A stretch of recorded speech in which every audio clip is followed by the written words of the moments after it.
Di sini akan memaparkan dan mempresentasikan tentang statistik non-parametrik, yang mana ini sebagai pemenuhan tugas UAS kami. Sebelumnya, perkenalkan nama saya Feni Linda. Saya Helena Devanti. Dan saya Sheila Bunganada. Mohon disimak video ini sampai akhir ya.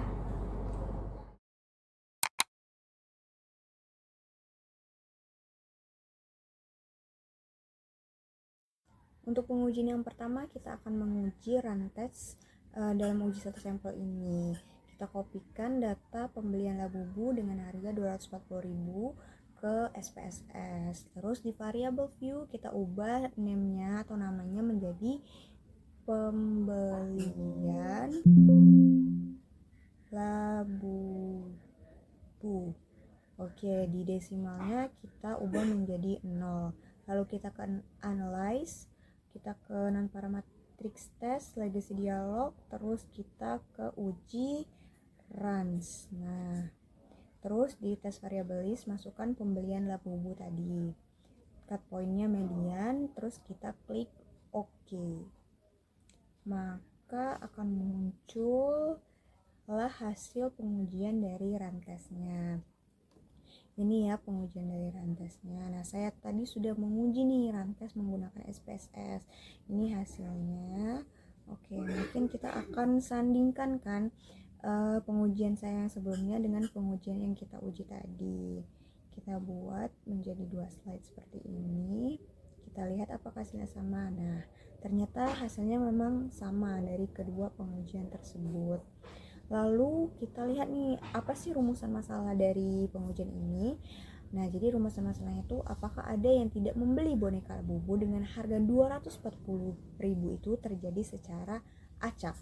Lalu ada hipotesisnya, H0 keputusan untuk tidak membeli boneka Labubu dengan harga 240.000 terjadi secara acak. Untuk H1, keputusan untuk tidak membeli boneka Labubu dengan harga 240.000 tidak terjadi secara acak, melainkan dipengaruhi oleh faktor tertentu.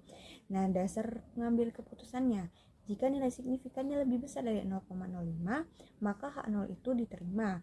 Nah, kebalikannya, jika nilai signifikannya lebih kecil, maka H0 itu akan ditolak. Nah, kita lihat nih untuk kesimpulan.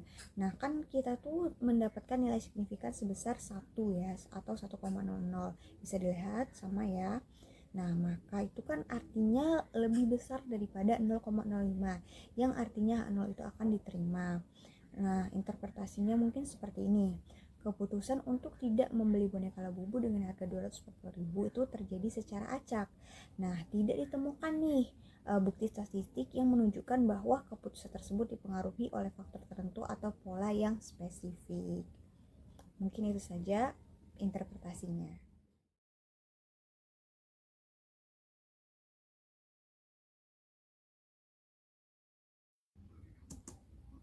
Oke, lanjut yang kedua itu ada uji satu sampel itu menggunakan uji binomial. Sama ya, sampelnya tadi kita copy, terus kita buka SPSS, terus kita pastikan CTRL V saja. Terus di variable view kita ubah namanya menjadi pembelian Labubu. Oke, untuk desimalnya sama, kita buat menjadi 0 ya. Terus kita ke analyze lagi. Terus kita pilih non-parametric test, terus legacy dialog, terus kita klik di binomial. Nah, masukkan lagi nih tes variableisnya ke pembelian Labubunya ke tes variableis. Terus di tes operationnya jangan lupa 0,50. Oke. Terus kita klik OK. Maka muncul hasil dari tes binomialnya. Tuh, dengan nilai signifikannya 0,134. Nah, di hasil pengujian saya tadi juga sama ya teman-teman. Bisa dilihat bahwa nilai signifikannya sama. Kita bandingkan, coba ya. Tuh, grup 1, grup 2, total 22, N-nya observationnya ada 1, ada sama ya. Bisa dilihat bahwa uji yang kita lakukan tadi itu sama dengan uji yang telah saya lakukan. karyawan. Nah, sama ya guys, bisa dilihat dari signifikan dan lain-lainnya. Oke, mungkin kita lanjut ke rumusan masalah.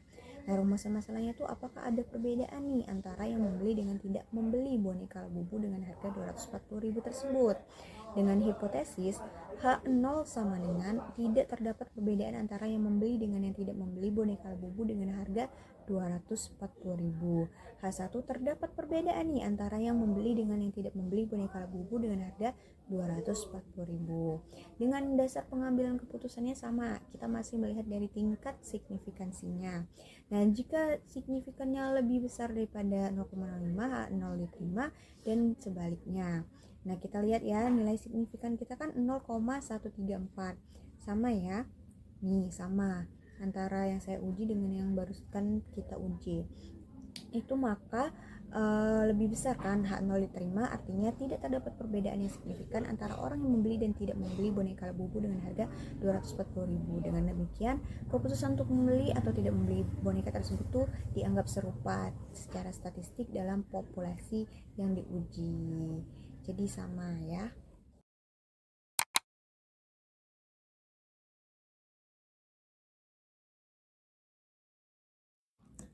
Oke, untuk uji 2 sampel berpasangan di sini saya menggunakan uji Wilcoxon tentang efektivitas karyawan. Nah, sebuah penelitian itu dilakukan untuk mengukur efektivitas program pelatihan soft skill pada karyawan sebanyak seharusnya 25 karyawan tipe. Nah, selanjutnya itu kita kopikan nih, sama seperti tadi, kita kopikan datanya sebelum dan sesudah pelatihan ke SPSS. Nah, di SPSS sudah kita kopikan, terus kita ubah lagi nih namanya menjadi sebelum pelatihan. Terus yang bawahnya kita ubah menjadi sesudah pelatihan. Oke, belum ya. Untuk yang desimalnya kita nolkan lagi. Nah, kita buat menjadi 0. Terus kita klik analyze, terus non-parametric test, terus legacy dialog, terus kita pilih to relate sample yang warna hijau ya guys, to relate sample. Nah, di variabel 1 itu kita masukkan sebelum pelatihan ya. Caranya kalian bisa klik ya, karena ini sudah saya klik, jadi dia udah masuk ke test periodnya. Terus untuk yang kedua juga sama, terus test type-nya Wilcoxon. Terus oke, terus muncullah nih hasil dari Wilcoxon-nya. Ada 2 tabel. Yang pertama ada tabel rank-nya, yang kedua ada tes statistiknya. Terus kita bandingkan dengan file yang sudah saya buat sebelumnya. Nah, ini ya filenya. Tuh, kita lihat apakah sama dengan yang kita uji barusan nih guys. Kita lihat, kita geser dulu. Nah, ternyata sama kan. Sum of rank-nya nih, yang untuk positifnya itu ada 325, negatifnya nggak ada ya. Untuk tes statistiknya kita lihat lagi, tes statistik sama ya, Z-nya min 4,408, signifikannya kurang dari 0,01. Untuk rumusan masalahnya, apakah nih terdapat perbedaan efektivitas karyawan sebelum dan sesudah pelatihan soft skill? Untuk H0-nya itu tidak ada perbedaan, untuk H1-nya itu ada perbedaan antara karyawan sebelum dan sesudah pelatihan soft skill mengenai efektivitasnya ya. Untuk dasar pengambilan keputusannya itu kita ada 2, menggunakan tingkat signifikansi dan nilai Z. Sama ya, signifikan kalau lebih besar itu diterima, kalau lebih kecil itu ditolak H0-nya. Untuk Z kita melihat Z tabel dan Z hitungnya. Untuk Z tabel hitungnya itu kita lihat ya, untuk tingkat signifikannya kan nilai signifikannya itu kan kurang dari 0,001, maka otomatis itu berarti lebih kecil kan dari 0,05, yang mana H0 itu ditolak, yang artinya ada nih perbedaan, ada perbedaan ini tipe ya guys, ini ke double, signifikan antara efektivitas karyawan sebelum dan sesudah. Jadi kita hapus saja ya yang ada perbedaan yang terdouble ini. Oke, lanjut. Jadi artinya ada perbedaan nih, perbedaan signifikan antara efektivitas karyawan sebelum dan sudah pelatihan soft skill. Nah, untuk nilai Z-nya ini kita lihat pada Z table. Untuk alfa 5% tuh maka kita hitung dulu, kan kita dua arah nih. Z1 dikurang setengah alfa, yang mana Z1 sama dengan dikurang 0,025, yang hasilnya itu adalah kita perbesar lagi, Z sama 0, Z-nya jadi Z-nya 0,975. Kita lihat di tabel Z. Nah, 0,975 kita lihat, kita cari 75. Berapa tadi? 0,975 ya. 0,975. Nah, ini ya, berarti dia 1,9 dengan 0,06, jadi 1,96 jadinya ya guys. Jadi Z tabelnya itu 1,96. Nah kan dengan alfa sebesar 5% dilakukan dengan dua arah, maka kurang lebih Z tabelnya tuh 1,96. Nah, maka Z tabel itu kan lebih kecil dari Z hitungnya. Jadinya H0-nya itu ditolak. Nah, jumlah peringkat negatif itu kan 0,000. Coba kita lihat ya, bentar. Tuh, jumlah peringkat negatifnya itu ada 0,00 ya. Tuh ya, pokoknya dia nggak ada nilai negatifnya. Ini kelebihan satu ya, nolnya ya. Oke, mungkin kita hapus satu tuh. Jadi jumlah peringkat positifnya itu ada 325 ya. Tuh sama 325. Jadi jumlah peringkatnya tuh adalah 325 dibagi 2 jadi 162,5 digunakan sebagai nilai hitung. Nah, itu digunakan sebagai nilai hitung. Nah, kita lihat nih untuk tabel Wilcoxon-nya. Untuk N25 dengan jumlah peringkat negatif dan positifnya 25 pada taraf 0,025 uji dua arahnya, maka diperoleh nih nilai Wilcoxon-nya 89. Kita buka tabel Wilcoxon. Bentar, saya buka. Tunggu sebentar. Oke, mana ya tabel Wilcoxon ya? Oke, mungkin kita scroll dulu untuk tabel Wilcoxon.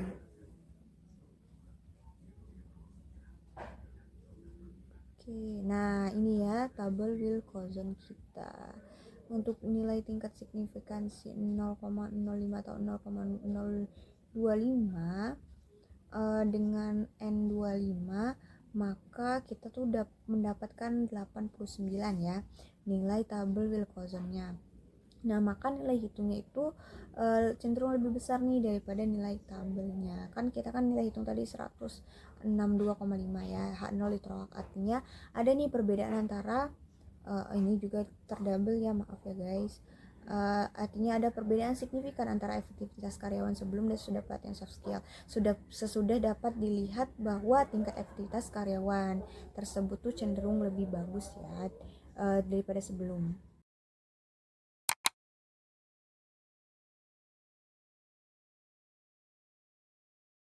Nah, selanjutnya kita akan menguji data statistik non-parametrik menggunakan uji dua sampel independen, yaitu uji Mann-Whitney. Nah, di sini kita sudah mempunyai case, yaitu sebuah perusahaan ingin mengetahui apakah terdapat perbedaan kepuasan kerja antara karyawan yang bekerja secara remote untuk kelompok 1 dan karyawan yang bekerja secara langsung di kantor untuk kelompok 2. Untuk itu, dilakukan survei kepuasan kepada 40 karyawan. Masing-masing itu ada 20 karyawan untuk tiap kelompoknya dengan memberikan skor kepuasan skala 1 sampai 10. Di sini kita langsung aja copy datanya dan kita masukkan ke SPSS. Selanjutnya kita ke variable views. Di sini kita ubah namanya menjadi kelompok untuk kolom 1. Dan untuk baris kedua itu kita ubah dengan skor.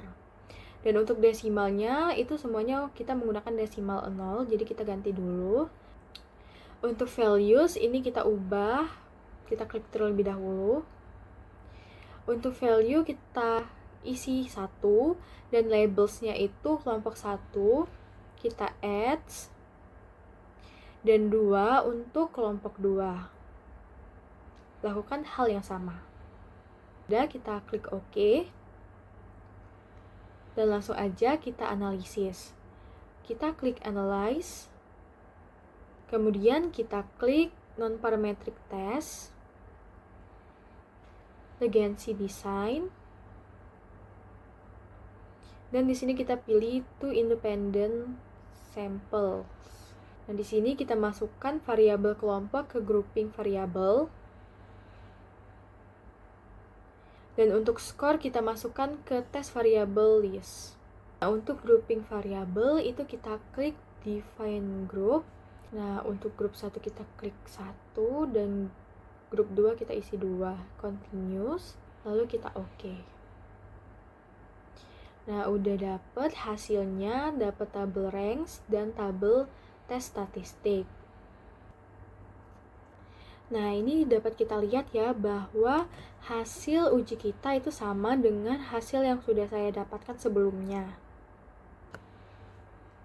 Di sini rumus masalah kita itu ada apakah terdapat perbedaan kepuasan kerja antara karyawan yang bekerja secara remote untuk kelompok 1 dan karyawan yang bekerja secara langsung di kantor untuk kelompok 2. Untuk hipotesisnya sendiri itu ada H0 di mana tidak ada perbedaan tingkat kepuasan kerja antara karyawan yang bekerja secara remote dan karyawan yang bekerja di kantor. Dan H1-nya itu terdapat perbedaan tingkat kepuasan kerja antara karyawan yang bekerja secara remote dan karyawan yang bekerja di kantor. Nah, di sini ada dasar pengambilan keputusan di mana kita menggunakan yang pertama tingkat signifikan. Jika signifikan kita lebih besar dari 0,05, maka H0 diterima. Dan jika tingkat signifikan kita lebih kecil dari 0,05, maka H0 dapat ditolak. Dan kemudian kita juga dapat melihat dari nilai Z, di mana jika Z tabel kita lebih kecil dari Z hitung, maka H0 ditolak. Dan jika Z tabel kita lebih besar daripada Z hitung, maka H0 kita diterima. Dan kita bisa melihat dari tabel U, di mana jika U tabel kita lebih kecil dari U hitung, maka H0 ditolak. Dan jika U tabel kita lebih besar dari U hitung, maka H0 kita diterima. Kemudian kita akan menganalisis dari dasar pengambilan keputusan tersebut. Nah, yang pertama kita dapat melihat dari tingkat signifikan. Kita dapat melihat hasil signifikan kita itu dari tabel tes statistik. Di sini kita mendapatkan nilai sig itu 0,044. Nah, yang artinya lebih kecil dari 0,05. Maka dapat dikatakan H0 ditolak. Artinya, terdapat perbedaan tingkat kepuasan kerja antara karyawan yang bekerja secara remote dan karyawan yang bekerja di kantor. Nah, selanjutnya kita bisa menggunakan nilai Z, di mana angka pada tabel Z yang kita gunakan yaitu alpha 5%. Karena kita menggunakan dua arah, maka kurang lebih itu 1,96. Maka tabel Z lebih kecil dari 0,017, maka H0 kita ditolak. Artinya terdapat perbedaan tingkat kepuasan kerja antara karyawan yang bekerja secara remote dan karyawan yang bekerja di kantor. Selanjutnya kita dapat melihat dari tabel U. Nah, nilai U tabel dengan N1 kita adalah 20. Di sini kita buka terlebih dahulu U tabel kita. Nah, N1 kita adalah 20 dan N2 kita adalah 20 dengan pengujian satu arah dengan alpha 0,05. Nah, hasil yang kita dapatkan yaitu 114 dan juga nilai U hitung yang kita hasilkan adalah 127,5. Maka U tabel lebih kecil dari U hitung. Artinya H0 kita ditolak. terdapat perbedaan tingkat kepuasan kerja antara karyawan yang bekerja secara remote dan karyawan yang bekerja di kantor.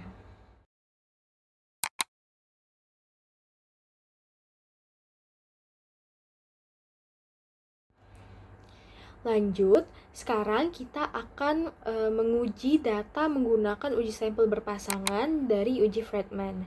Nah, di sini sih kita sudah mempunyai contoh kasus, yaitu sebuah penelitian dilakukan untuk menguji efektivitas 3 metode pembelajaran, yaitu A, B, dan C, terhadap hasil belajar siswa. Nah, di mana 30 siswa ini diuji menggunakan ketiga metode tersebut, dan hasilnya dinilai dalam skala 1-10. Langsung saja kita copy datanya dan kita beralih ke SPSS.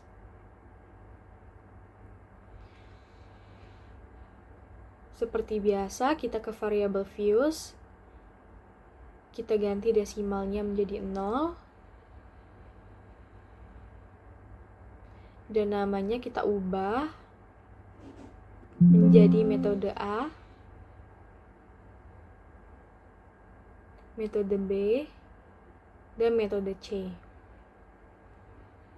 Langsung saja kita ke Analyze dan kita klik Non-Parametric Test seperti biasa. Urgency Dialogs. Dan di sini kita pilih K-Relate Sample.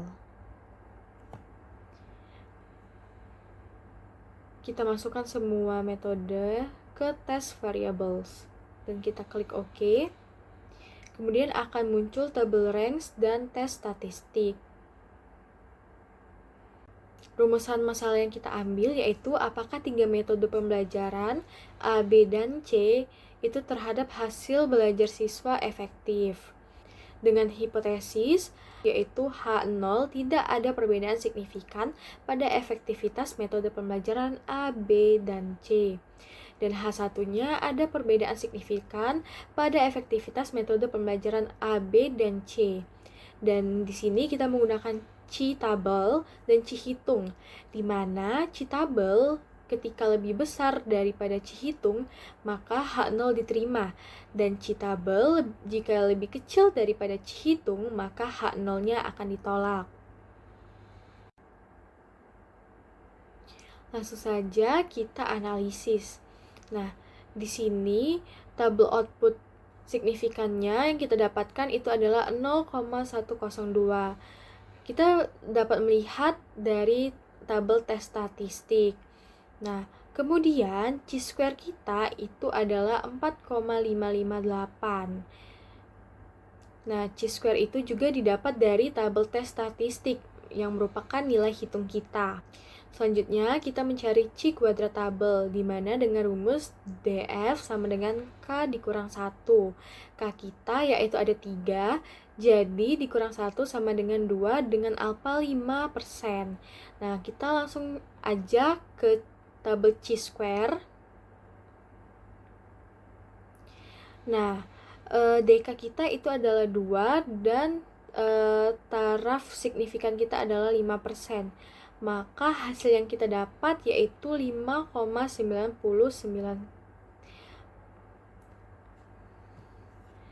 Nah, DK yang kita hasilkan yaitu 2 dan taraf signifikan kita adalah 5%. Maka Cheatable kita adalah 5,991. Artinya, Cihitung kurang dari Cheatable yaitu 4,558 lebih kecil dari 5,991. Maka H0 diterima. Artinya, tidak ada perbedaan signifikan pada efektivitas metode pembelajaran A, B, dan C. Demikian pula sebaliknya dari tabel ranks dapat kita ketahui bahwa responden paling suka menggunakan metode belajar C.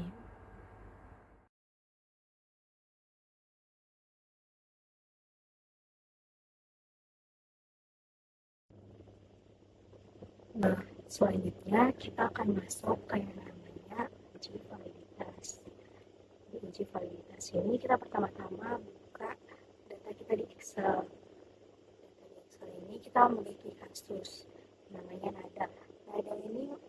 melakukan survei kepuasan masyarakat di RT 5 setelah mendapatkan bantuan sosial oleh pemerintah. Sebanyak 8 pertanyaan yang diajukan kepada 24 masyarakat di RT tersebut. Kita juga menggunakan dengan alfa 5%. Nah, pertama kita copy dulu, kita blok semuanya, terus kita copy, Ctrl+C, terus kita pindahkan ke SPSS yang ada di data view. Nah, di SPSS kita paste saja kayak biasa, terus kita pindah ke variable view, kita ganti ke variabel itu jadi P1, P2, P3, P4, P5, P6, P7, P8, sama yang terakhir ada total. Terus selanjutnya jangan lupa desimalnya kita nolin aja, kita ubah semuanya jadi 0.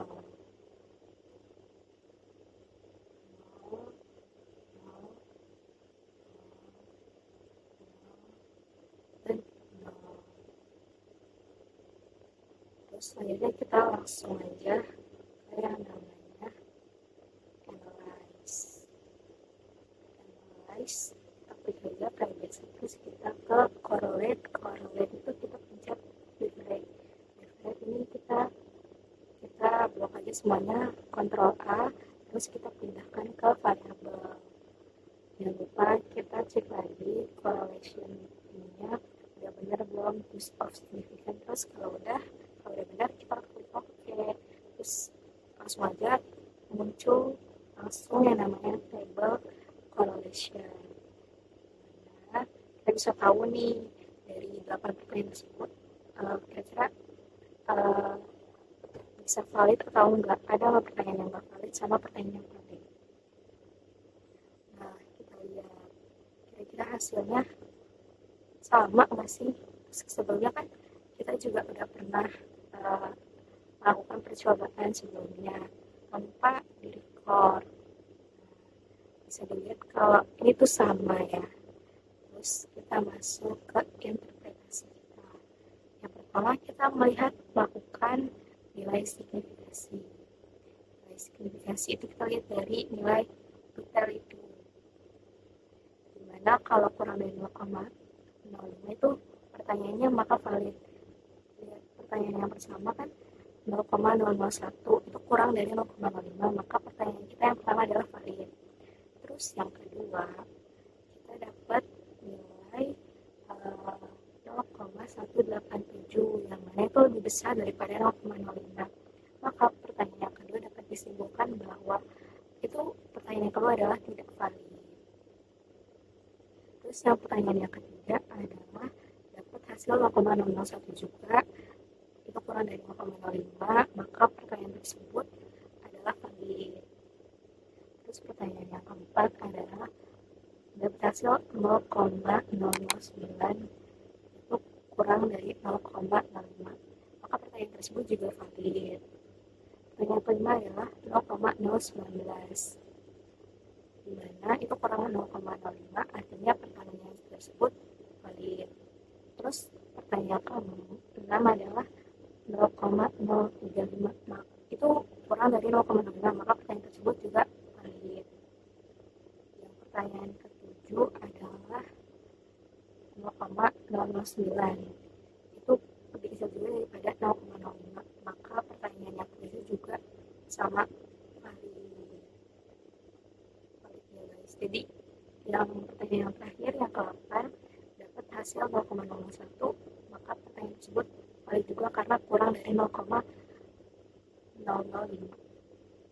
Tuh, kita lihat dari nilai seek to fail yang ada di tabel hasil kita. Jadi yang nggak valid itu cuma pertanyaan nomor 2, sisanya valid. Terus yang kedua kita bisa melakukan yang namanya uji Airtable. Di Airtable ini kita bandingin antara Airtable sama nilai percent correlation. Nah, kita cari dulu nih Airtable kita berapa.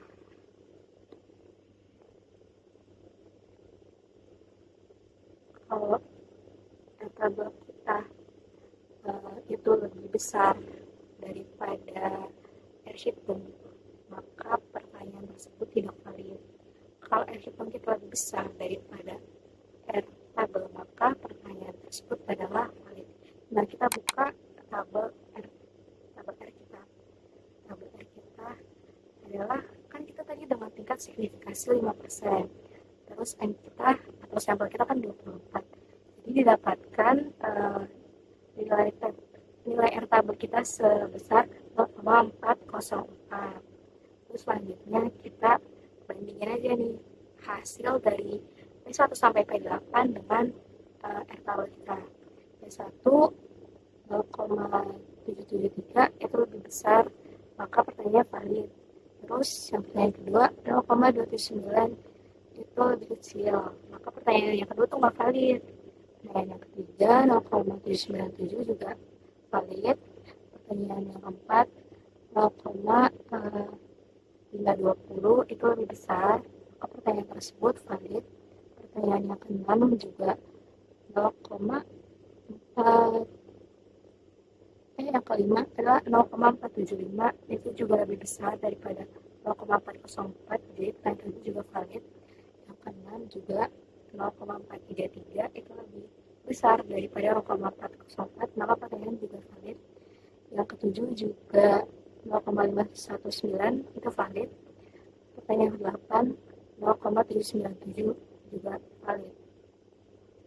Berdasarkan hasil uji yang dilakukan, didapatkan bahwa 7 pertanyaan dilakukan, kecuali pertanyaan kedua, di mana pertanyaan yang tadi saya sebutkan itu memenuhi kriteria validitas, artinya pertanyaan penelitian layak ditanyakan dan dengan nilai di mana diukur dengan nilai signifikasi kurang dari 0,05 dan lebih dari R tabel.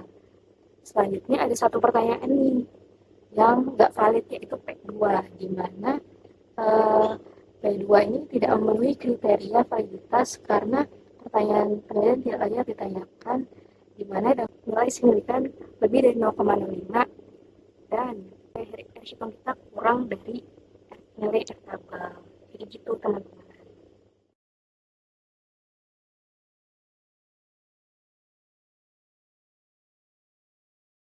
Uji rehabilitas, di mana kita masih sama menggunakan data yang di validitas, di mana mulu. yang sama di uji Kita langsung aja ya validitas, ke analyze. dimana ada Di analyze ini kita masuk ke yang namanya scale. Ada scale. Langsung aja ke Kali aja. analyze. Terus reliability Kita masuk ke analysis. scale. Kita masukin nih Scale semua kita P1 cari yang sampai namanya P8 reliability analysis. kecuali total. Reliability Total nggak usah dimasukin. analysis, Total kita bukan circle memeriksa kita ya. item sama ratings. Kita masukin P1 sampai P8 ke items. Yang pertama ada Tiga. P1, P2, P3, P4, P5, P5, P6. P6, Gimana sih biar semuanya gitu. P7, P7 P8. dan P8. Terus kita menyisakan yang namanya total. Nah, Total nggak usah udah. dimasukin. Kita lihat.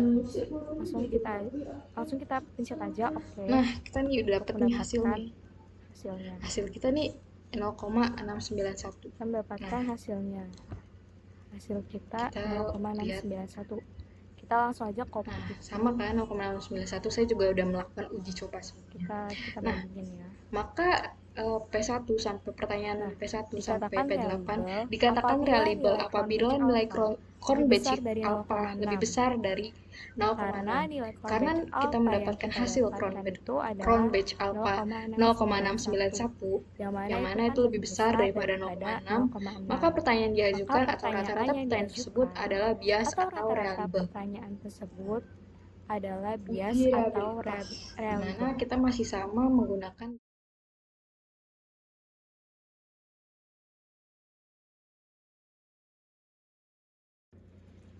Selanjutnya kita akan melakukan yang namanya uji T atau uji sampel besar, di mana yang pertama-tama kita akan melakukan membuka Excel di mana data kita berada.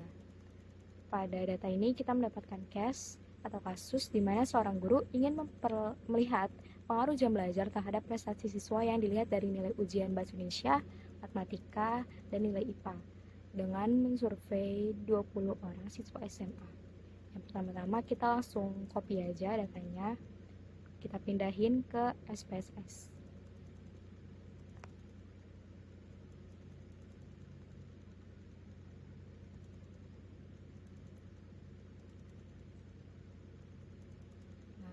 Kalau udah, kita ke variable view, kita ganti namanya.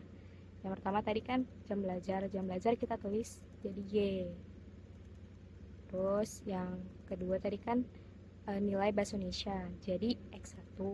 Yang ketiga adalah nilai matematika, dan yang keempat adalah nilai IPA. Terus kita ganti aja, Y jadi jam belajar, X1 jadi nilai bahasa Indonesia, X2 jadi nilai matematika, dan X3 jadi nilai IPA.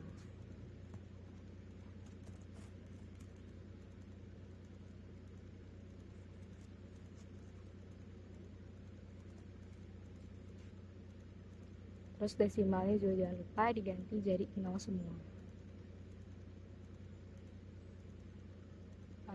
Kalau udah, kita langsung ke analyze. Di analyze kita langsung masuk ke yang namanya regresi. Di regresi itu ke linear. Linear kita ada dua nih, ada dependent sama block one of one. Yang dependent kita masukin yang Y-nya ya. Yang ini X1, X2, X3 kita masuk ke kolom block one of one.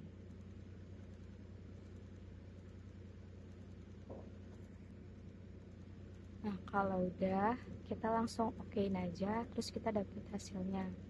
Ada 4 tabel kan, ada tabel variable entrance, ada model summary, sama ada tabel ANOVA sama tabel coefficient. Nah, nilai T hitung tuh kita lihat dari coefficient. Di sini kan kelihatan ada nilai hitung T. Nah, kita lihat nilai T-nya berdasarkan nilai SIG. Jadi kita uji T bisa dinilai dari dua, dari ngelihat nilai SIG sama nilai T tabel. Pertama kita ngeliat dari nilai SIG. Berdasarkan nilai SIG, apabila nilai SIG dengan tingkat signifikan 0,05 akan menentukan variabel independen dapat mempengaruhi variabel MM.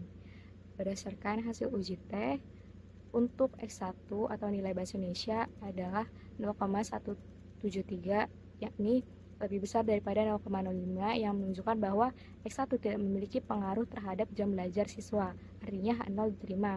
Kemudian X2, yakni nilai matematika, adalah 0,280, lebih besar dari 0,05, yang menunjukkan bahwa X2 tidak memiliki pengaruh terhadap jam belajar, artinya H0 diterima. Terus yang untuk S3, nilai IPA adalah 0,240, lebih besar dari 0,05, menunjukkan bahwa X3 tidak memiliki pengaruh terhadap jam belajar, artinya H0 diterima. Terus kita juga bisa dapat melihat melalui perbandingan T hitung sama T tabel. Nah, kita lihat aja nih di T hitungnya, kita bandingin sama T tabel. Nah, T tabel kita lihat, karena sampel kita ini ada cuma 20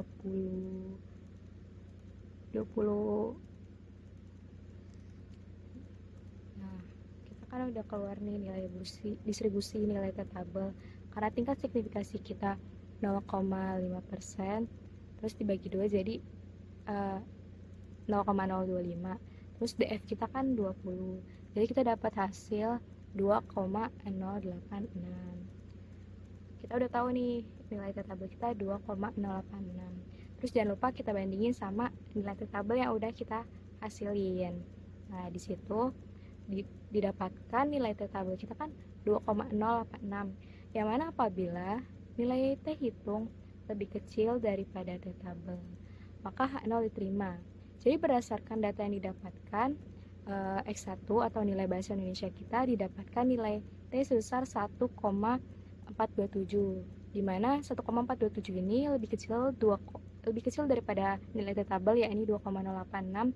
Artinya X1 tidak memiliki pengaruh terhadap jam belajar. Selanjutnya X2 atau nilai matematika yakni sebesar 1,117 kurang dari 2,086. Artinya X2 tidak memiliki pengaruh juga terhadap jam belajar. Terus yang ketiga, untuk nilai IPA atau X3 didapatkan nilai T sebesar 1,221, di mana 1,221 ini kurang dari 2,086 atau lebih kecil. Artinya X3 atau nilai IPA juga tidak memiliki pengaruh terhadap jam belajar. Berdasarkan nilai signifikan sama nilai T tabel yang udah kita lihat, udah kita bandingin, didapatkan hasil bahwa dua-duanya memiliki hasil bahwa H0 adalah diterima. Yakni maksudnya H0 diterima ini tidak ada hubungan antara nilai ketiga mata pelajaran Bahasa Indonesia, Matematika, sama IPA. Teman-teman udah paham belum nih materi yang kami udah jelasin tadi? Ya, semoga dapat dipahami ya.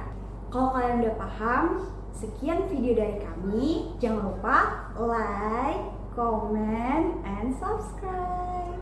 Bye!